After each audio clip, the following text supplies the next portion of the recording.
There's a new werewolf movie out this week called Bloodthirsty. Let's see if this one is the runt of the litter or leader of the pack.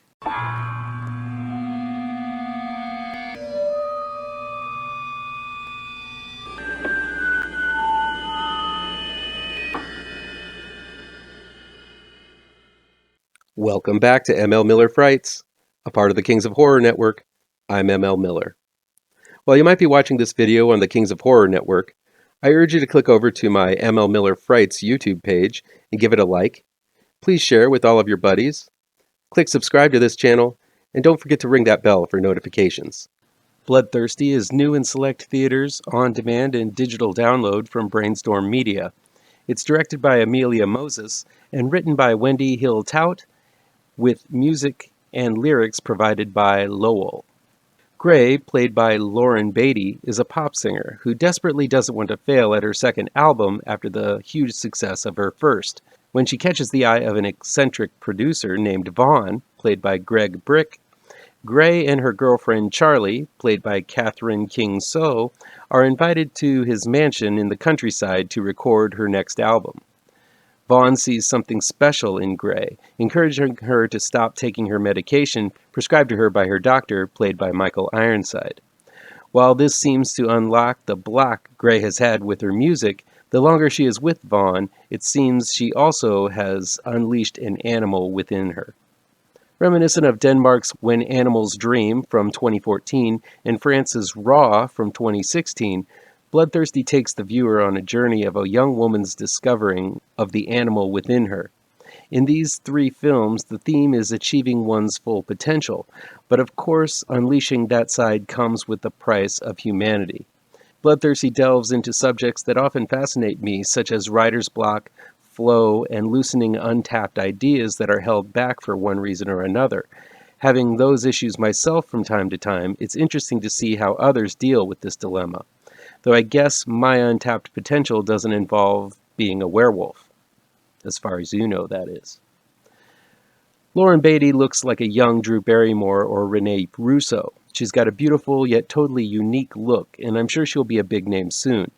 Beatty delivers with a complex performance in Bloodthirsty, delving into raw emotion and a desperate struggle with her humanity. Greg Brick is another standout as the enigmatic producer, Vaughn. He has an intensity that feels dangerous and seems made for this role. It's also great to see Michael Ironside show up in a very small role as Gray's psychiatrist.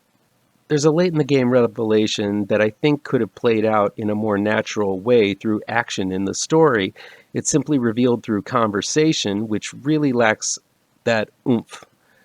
I wish somehow Gray could have discovered this information on her own somehow, making her more of an active participant in her fate.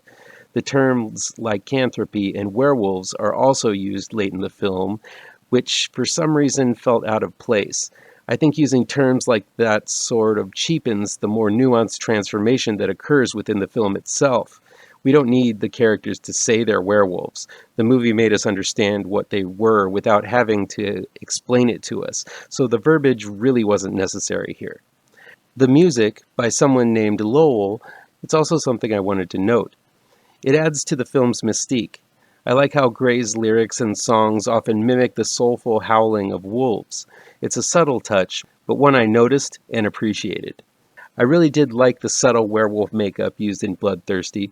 Sure, it's reminiscent of Ginger Snaps and a few other werewolf films, but set to Beatty's distinctive face, the practical effects really shine. There's also quite a bit of bloodletting, so if you're looking for gore, this one delivers quite substantially.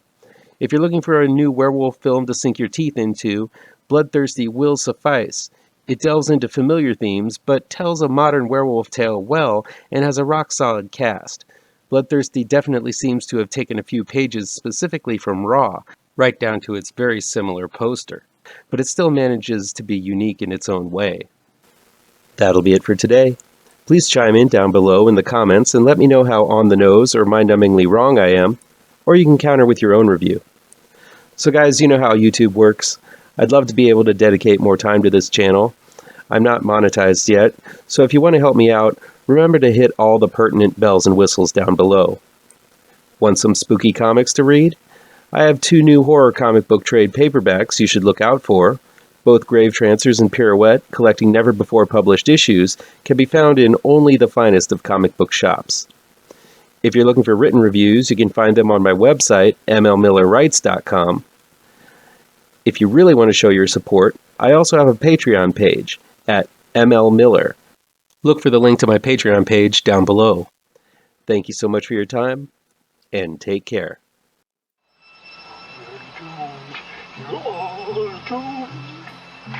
You're doomed to live the life you're meant to be, stuck inside your